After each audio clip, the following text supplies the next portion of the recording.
இன்னைக்கு நம்ம bleach 1000 year blood வாரோட 9th எபிசோட தான் பார்க்க போறோம். எபிசோட ஓப்பனிங்ல இந்த நனோவோ இருக்கிறாள்ல, அவ நம்ம கேப்டன் ஷன்னை மீட் பண்ணலான்னு வரும்போது அவரு குட் பை நனோவோ அப்படின்னு சொல்லுவாரு. என்னன்னு பார்த்தா அவருக்கு இந்த சென்ட்ரல் 46ல இருந்து ஒரு லெட்டர் ஒன்று வந்திருக்கும். நம்ம கேப்டன் ஷன்னை வந்து ஹெட் கேப்டனாவும் அடுத்த ஸ்குவாட் 1ஓட கேப்டனாவும் வந்து ஜாயின் பண்ணிக்க சொல்லி, அதுவே ராயல் பேலஸ்ல அந்த டெஞ்சிரோட பாண்ட்ல தான் நம்ம ஹீரோ வந்து குளிச்சுக்கிட்டு இருப்பாங்க அந்த ஹாட் ஸ்ப்ரிங்ல. சோ அப்போ அங்க ரெண்டு பேரும் நம்ம ஹீரோ வந்து முங்க வச்சுட்டு 100 வரைக்கும் என்னடா அப்படின்னு சொல்லிட்டு இருப்பாங்க. 100 வரைக்கும் என்ன முடியாது, நான் வந்து நல்லா தான் இருக்கிறேன், சும்மா இதை கொலை பண்ண பார்க்காதன்னு சொல்லி கத்திக்கிட்டு இருக்கேன். ஓ அப்படியா, நல்லா இருக்கிறியான்னு சொல்லி அந்த டெஞ்சிரோ நம்ம ஹீரோ ஒரு பஞ்ச் வைக்கும் போது அவன் பறந்து போய் விழுகிறானா. அதுக்கப்புறம் நம்ம ஹீரோ எந்திரிச்சு நிக்க, பரவாயில்ல என்னோட பஞ்சை வந்து நீ தாங்கி நிக்கிற அப்படிங்கும் போது உனக்கு சரியாயிருச்சு நான் ஒத்துக்கிறேன், அடுத்து நீ எங்க போகணுமே உருப்பப்படி போன்னு சொல்லும் போது நம்ம ரெஞ்சி இருக்கிறான்ல அவனுமே எந்திரிச்சுட்டு கமான் எனக்கும் சரியாயிருச்சு நானும் வரேன் பானா. அப்ப அந்த டெஞ்சிரோ ஓ நீயும் போறியா சரி வேணா ஒரு குத்து வைக்கிட்டான்னு கேட்கும் போது அவன் சரின்னு சொல்ல இவனும் வச்சு பஞ்ச் பண்ணுவான். அது ஒரு பயங்கரமான அடியா இருக்கும். பட் ஸ்டில் ரெஞ்சி அதை தாங்கிட்டு அந்த இடத்துல நிக்க, சரி நீயுமே வந்து கரெக்டா தான் இருக்கிற, நீங்க ரெண்டு பேரும் போகலாம் அப்படின்னு சொல்லிட்டு அவனுங்களா அடுத்த ஒரு பேலஸ்க்காக வந்து அப்படி அனுப்பிச்சு வைக்கிறானுங்களா. அதுக்கப்புறம் நம்ம ஹீரோவை தண்ணிக்குள்ள முக்கிட்டு இருந்தானுங்களா ரெண்டு பேரு, அவனுங்க போட்டிருக்க ட்ரெஸ் வந்து ரிமூவ் பண்ணுவானுங்களா, டக்குனு அது வந்து எரிய ஆரம்பிச்சிடும். என்னன்னு பார்த்தா இந்த ஒரு ஹாட் ஸ்ப்ரிங்ல வந்து பயங்கரமான ரீஜெனரேட்டிவ் எபிலிட்டி வந்து இருக்குது. சோ அதனால தான் அது அவங்களோட ட்ரெஸ் வந்து தாங்கல. ஆனா இந்த ரெண்டு பசங்க இவனுங்க மட்டும் எப்படி இதுல வந்து தாங்குறானுங்க அப்படின்னு சொல்லி பயங்கர ஆச்சரியப்படும் போது ஈவன் அந்த டெஞ்சிரோமே அதான் சொல்லுவான், அவனுங்களுக்கு உண்மையாலே நான் எதிர்பார்த்த மாதிரி அதிக பொட்டன்ஷியல் வந்து இருக்குது, ஆனா என்னோட எதிர்பார்ப்பையும் அவனுங்க வந்து சர்பாஸ் பண்ணிட்டாங்க அப்படின்னு தான் சொல்லணும். அந்த இச்சிகோ பையன் முக்கியமா அவனை அடிக்கும் போது அவனை அறியாமலேயே என்ன தடுக்கிறதுக்காக ட்ரை பண்ணியிருக்கான். என்னோட கை விரல்களே வந்து உடஞ்சு போயிருக்குது, என்ன வந்து மின்னல் அளவுக்கு வேகமா இருப்பேன் அப்படின்னு சொல்லுவாங்க. ஆனா என்னோட அட்டாக்கே ஒருத்தன் வந்து பிளாக் பண்ணி என் விரலை உடைக்கிற அளவுக்கு பண்ணியிருக்கான் அப்படின்னா இப்ப புரியுது சோல் கிங் ஏன் அந்த இச்சிகோ மேல அவ்வளவு இன்ட்ரெஸ்டடா இருக்கிறாரு அப்படின்லாம் சொல்லிட்டு இருப்பான். நம்ம கேப்டன் ஷன் இருக்கிறாருல, அவரு சென்ட்ரல் 46ல போய் அவரோட பொறுப்புகள்லாம் ஏத்துக்கிட்டு இருக்கும்போது எனக்கு 2 லூட்டனட்ஸ் வந்து தேவைப்படுறாங்க அப்படின்னு சொல்ல, அங்க இருக்கிறவங்களா அதெல்லாம் முடியாது ஒண்ணுதான் ஒருத்தருக்கு அப்படின்னு சொல்லுவாங்களா. ஹே கமான் நீங்க தான் லூட்டனட்ஸ் வந்து கேப்டன் தான் அப்பாயிண்ட் பண்ணணும்னு சொன்னீங்கல்ல, அந்த ஒரு ரூலை நீங்க தானே கொண்டு வந்தீங்க, அப்படி இருக்கும்போது 2 லூட்டனட் நான் அப்பாயிண்ட் பண்ணி தான் அவன் என் வேலைக்கு அவங்க 2 பேரும் தேவைப்படுறாங்க. அது மட்டும் இல்லாம ஹெட் கேப்டனா என்னோட மொதல் வேலையா நான் கென்பாச்சியை வந்து ட்ரெயின் பண்ண போறேன்னு சொல்ல அங்க இருக்கிற எல்லாருமே ஷாக் ஆயிடுறாங்க. என்னது கென்பாச்சியா, ஐயோ சில வருடங்களுக்கு முன்னாடி ஏற்கனவே அவனோட ட்ரெயின் பண்ண சொல்லி ஒரே நாள்ல அந்த ஒரு ட்ரைனிங் வந்து நம்ம கிவ் அப் பண்ணோம்ல, அது இது உனக்கு என்ன தெரியாதான்னு கேட்கும்போது அப்பவுமே நம்ம கேப்டன் ஷன் உங்களோட பேச்சை கேட்டு கென்பாச்சியை ட்ரெயின் பண்ணாம விட்டோம் அப்படின்னா அடுத்த இன்வேஷன் நடக்கும்போது உங்க உயிருக்கே உத்தரவாதம் கிடையாது. ஆல்ரெடி கேப்டன் பியாக்கியாவும் சரி இச்சிகவும் சரி இங்க இருந்து போயிட்டாங்க. சோ அடுத்து சோல் சொசைட்டியை காப்பாத்துறதுக்காக கென்பாச்சியை தவிர இப்போதைக்கு நமக்கு வேற ஆப்ஷனே கிடையாது, உங்களுக்கு இதுல ஏதாவது மாற்று கருத்து இருக்கான்னு கேட்கும்போது அங்க இருக்கிற எல்லாரும் அமைதியா இருக்க, சரி மௌனத்தை நான் வந்து சமாதானம் எடுத்துக்கிறேன்னு சொல்லிட்டு அந்த இடத்துக்கு நம்ம கேப்டன் உனோஹானா இருக்கிறாங்கல்ல அவங்கள கூப்பிட்டு நீங்க தான் கென்பாச்சியை வந்து ட்ரெயின் பண்ணணும், ஃபர்ஸ்ட் கென்பாச்சி, இன்னும் சொல்ல போனா யாச்சிரோ உனோஹானா நீங்க தான் கென்பாச்சி ஜாராக்கிய ட்ரெயின் பண்ணணும்னு கேட்பான். இங்க நம்ம ஹீரோவையும் ரெஞ்சியும் வந்து அடுத்த பேலஸ்க்கு வானத்தை அமிச்சு வச்சிருப்பாங்களா. அப்ப நம்ம ஹீரோவோட துணிக்குள்ள அந்த கோன் இருக்கிறான்ல அவன் இருப்பான்,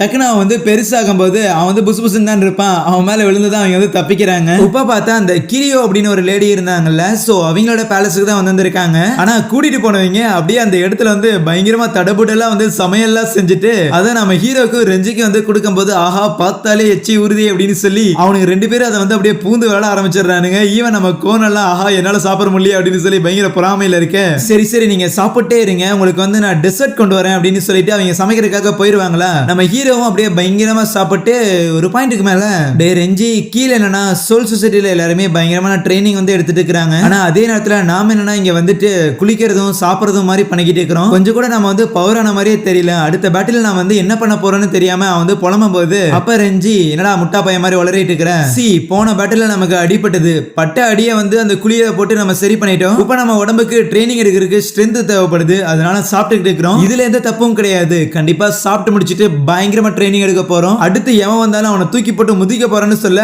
திருப்பி நம்ம ஹீரோ அவனும் ஒன்னா சேர்ந்துட்டு அப்படியே பயங்கரமா சாப்பிட்டு இருக்கிறாங்களா. ஆனா அதுக்கப்புறம் அந்த கிரியோ இருக்கிறாங்களா அவங்க திருப்பி வரும்போது பயங்கர ஒல்லியா இருப்பாங்களா, இதை பண்றான்னு சொல்லி ஷாக் ஆகும்போது அப்பதான் சொல்றாங்க ஆக்சுவலி அவங்க வந்து நம்ம ஹீரோக்காக இப்போ ஒரு கேக் எல்லாம் செஞ்சிருக்காங்கல்ல டெசர்ட்டுக்காக, சோ இவங்க பேசிக்கா சமையலுக்கு அவங்களோட ஸ்பிரிச்சுவல் எனர்ஜி தான் யூஸ் பண்ணுவாங்களாமா, அதனால தான் அவங்களோட வெயிட் வந்து இப்படி அடிக்கடி குறைஞ்சிரும்னு சொல்லிட்டு அதுக்கப்புறம் நம்ம ஹீரோவையும் அந்த ரெஞ்சி அங்க இருந்து அனுப்பிச்சிருப்பாங்களா. அப்ப போகும்போது ஒரு மேட்டர் வந்து சொல்றாங்க, பேசிக்கா இந்த ஸ்குவாட் 0ல இருக்கிற கேப்டன்ஸ்ல இருக்கிறாங்கல்ல, சோ இவங்க எல்லாருமே சம்திங் இந்த சோல் சொசைட்டியோட ஹிஸ்டரியில ரொம்ப முக்கியமான ஏதோ ஒரு வேலையை வந்து பண்ணியிருப்பாங்க, அதன் காரணமா தான் அதை வந்து ரெகனைஸ் பண்ணி தான் சோல் கிங் வந்து இவங்கள ஸ்குவாட் 0லயே ஆட் பண்ணியிருப்பாங்க. அந்த மாதிரி இந்த கிரியோ பாத்தீங்கன்னா இந்த டெம்பரரி சோல் அப்படிங்கிற ஒரு விஷயத்தை வந்து கண்டுபிடிச்சிருந்திருப்பாங்க. அந்த மார்ட் சோல்ஸ் வந்து உருவாக்குனாங்கல்ல, சோ அந்த ஒரு டெம்பரரி சோலை தான். அந்த டெம்பரரி சோல்ஸ் ஹியூமன் பாடிக்குள்ள போகும்போது பயங்கர எக்ஸ்ட்ரீமா பெர்ஃபார்ம் பண்ணல. அதுக்கான ரீசன் எக்ஸ்டர்னலான ஸ்பிரிச்சுவல் எனர்ஜி அதுக்குள்ள இருக்கிறங்காட்டி தான். சோ அதையே இவங்க தான் கிரியேட் பண்ணிருக்காங்க. அப்படிங்கும்போது இவங்க சமைச்சு நம்ம ஹீரோக்கு கொடுத்த இந்த ஒரு சாப்பாட்டுலயுமே அந்த மாதிரியான அடிஷனல் ஸ்பிரிச்சுவல் எனர்ஜி எல்லாமே இருக்கும். நீங்க முன்ன இருந்ததுக்கும் இப்போ வந்து பயங்கர ஸ்ட்ராங்கா இருப்பீங்க. ஏன்னா அடுத்து நீங்க போற இடத்துக்கு ஸ்ட்ராங்கா இருந்துதான் ஆகணும். சோல் சொசைட்டியோட வரலாற்றிலேயே முதல்ல ஜான் பாக்டோவை கிரியேட் பண்ணவன் அவனை தான் நீங்க போய் மீட் பண்ண போறீங்க. அவன் பேர் ஒட்சுன்னு சொல்லி அனுப்பிச்சு வைப்பாங்க. இன்னொரு பக்கம் சோல் சொசைட்டில இந்த அண்டர் கிரவுண்ட் பிரிசன் இருக்குதுல, அங்க பார்த்தா நம்ம கென்பாச்சி போறானா. ஆல்ரெடி அந்த கென்பாச்சிக்கு முன்னாடி அந்த இடத்துல நம்ம கேப்டன் உனோஹானா இருப்பாங்க. பரவாயில்லையே, இந்த இடத்தை திருப்பி யூஸ் பண்ண விடுவாங்க அப்படின்னு நான் எதிர்பார்த்ததே இல்லையே. இது எல்லாமே புது ஹெட் கேப்டனோட ஐடியா தான். அது மட்டும் இல்லாம இந்த இடம் பயங்கர எம்டியா இருக்குங்க போது ஒரு தயக்கம் இல்லாம அவனோட ஸ்வாட நீ ஃபுல் ஸ்விங்ல யூஸ் பண்ணலாம். கிரிமினல்ஸ் அடைச்சு வைக்கிற இடத்துல வேற எதுக்கு நம்மள மாதிரியான நான் கிரிமினல்ஸ் வந்து விட போறாங்கன்னு கேட்க, நான் கிரிமினல்ஸா நமக்கு இவ்வளவு பவர் இல்லைன்னு வைங்க, நம்மளே இந்த இடத்துல கேப்டனா மாத்திருக்க மாட்டாங்க. இதே இடத்துல கிரிமினலா உட்கார வச்சிருந்திருப்பாங்க. பவர் நான் சொன்னேன், ஆனா உனக்கு அவ்வளவு பவர் இருக்கிற மாதிரியே இல்லையேன்னு சொல்லிட்டு அந்த உணவனை அப்படியே ஒரு மாதிரி டெரரா திரும்பி பார்ப்பாங்களா. வேற என்ன, ஒன்னா இங்கிருந்து நீ வெளியே போகணும் இல்ல நான் வெளியே போகணும்னு சொல்லி கென்பாச்சி சண்டைக்கு தயாராக. அப்ப நம்ம உணவானா நீ முதல்ல எல்லாம் இவ்வளவு பேச மாட்டியே, இப்ப ஏன் இப்படி பேசி உளறிக்கிட்டு இருக்கிற? ஆனா உன்னோட வாய்ஸ் ஒவ்வொரு இடம் கேட்கும் போதும் என் செஸ்ட்ல நீ எனக்கு கொடுத்த இந்த ஒரு தழும்பு தான் எனக்கு வலிக்க ஆரம்பிக்குதுன்னு சொல்ல. ஆமா, யாரு நான் மட்டும் தான் தழும்பு கொடுத்தனா, இந்த முகத்துல போட்டது உனக்கு ஞாபகம் இல்லைன்னு சொல்லி ரெண்டு பேர் அந்த இடத்துல அடிச்சுக்க போக, அதுவே நம்ம ஹெட் கேப்டன் ஷன் இருக்கிறான்ல, அவன் யோசிப்பான் 1000 வருஷத்துக்கு முன்னாடி நம்ம கேப்டன் யமமோட்டோ இந்த கோட்டை 13 வந்து ஆரம்பிக்கும் போது 11th ஸ்குவாடோட கேப்டனா தான் நம்ம கேப்டன் உனோஹானா வந்து இருந்திருப்பாங்க. அவங்க தான் ஃபர்ஸ்ட் கென்பாச்சி, அதாவது ஸ்குவாட் 11க்கு யார் யாரெல்லாம் கேப்டனா இருக்கிறாங்களோ அவங்க வந்து கென்பாச்சி தான் சொல்லுவாங்க. ஆனா இதுல ட்விஸ்ட் என்னன்னா, நம்ம கேப்டன் யமமோட்டோ கோட்டை 13க்குள்ள நம்ம உனோஹானாவை கூட்டு வரக்கு முன்னாடி அவங்க பயங்கர நோட்டோரியஸான ஒரு கிரிமினலா சோல் சொசைட்டில இருந்தவங்க. சோ இப்படி இருக்கிற நம்ம உனோஹானாவோட பவர்ஸ் அண்ட் ஸ்வாட் ஸ்டைல வந்து அக்னாலேஜ் பண்ணி தான் யமமோட்டோ இந்த டீம்லயே சேர்த்தாரு. ஆனா இதுக்கு முன்னாடி சில வருஷங்களுக்கு முன்னாடி நம்ம கென்பாச்சியும் உனோஹானாவும் வந்து சண்டை போட்டிருக்காங்கிற விஷயம் நம்ம புது ஹெட் கேப்டன் ஷன்னுக்குமே தெரியும். பட் இப்ப இவங்க ரெண்டு பேரையும் ட்ரைனிங் எடுக்க விட்டா தான் யாராவது ரெண்டு பேர்ல ஒருத்தர் வந்து இறந்து போனா தான் சோல் சொசைட்டியை காப்பாற்ற முடியும்னு சொல்லி அவங்க ரெண்டு பேர்ல கண்டிப்பா யாராவது ஒருத்தவங்க இறந்து போவாங்கன்னு தெரிஞ்சுதான் சண்டை போட விட்டுருக்கான். ஈவன் இந்த ஒரு விஷயம் சண்டை போட்டுட்டு இருக்கிற அந்த ரெண்டு பேருக்குமே தெரியும். நம்ம கேப்டன் உனோஹானா அவங்களோட லூட்டனட் ஆன இசானேக்கு ஒரு லெட்டர் வந்து வச்சிருந்திருப்பாங்க.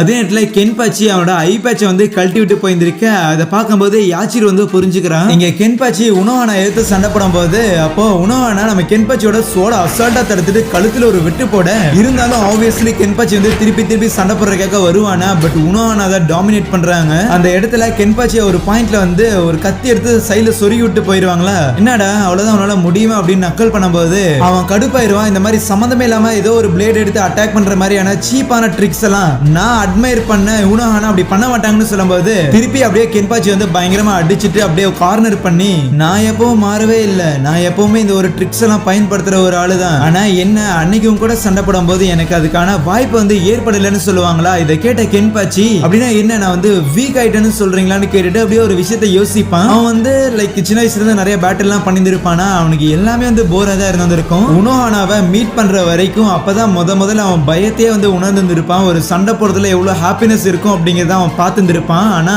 இப்ப என்னன்னா, அப்படி நான் ஒரு அட்மையர் பண்ண பர்சன் என்னால தோக்கடிக்க முடியாமலே நான் சாக போறாங்க போது அவனோட கழுத்துல அப்படியே உனோஹானா பிளேடு இறங்குது. கட் பண்ணா அப்படி எதுவுமே நடக்கல. நம்ம கென்பாச்சி சோட வச்சு தடுத்துட்டு தான் இருக்கிறானா. இல்லையே, என் கழுத்துல சோட இறங்குனது எனக்கு ரொம்ப நல்லா தெரியுமேங்கும் போது என்னடா கென்பாச்சி கவனச்சிதறல் ஏற்படுத்தாங்க போது அப்படியே அவங்க வந்து தள்ளி விட்டுட்டு அவன் யோசிப்பான். இருந்தாலும் பரவாயில்ல, அதை பத்தி யோசிக்க நேரம் இல்ல, இப்ப வந்து நம்ம பேட்டில் பண்ணணும் அப்படின்னு சொல்லி அவன் அதுல போக்கஸ் பண்ண. அப்ப நம்ம உனோஹானா கவலைப்படாத கென்பாச்சி, கண்டிப்பா உன்னை நான் சாக விட மாட்டேன். ஆனா நீ சாவு விளிம்பு வரைக்கும் போனாதான் அவனோட பவர் வந்து இன்க்ரீஸ் ஆகுங்க போது எனக்கு வேற வழியும் தெரியல. ஏன்னா அதுதான் உனக்கு நீயே பண்ணிக்கிட்ட ஒரு தப்பும் பிளஸ் நான் பண்ண ஒரு பெரிய பாவம் அப்படிங்கும் போது அங்கே அந்த ஒரு எபிசோடே முடிக்கிறாங்க.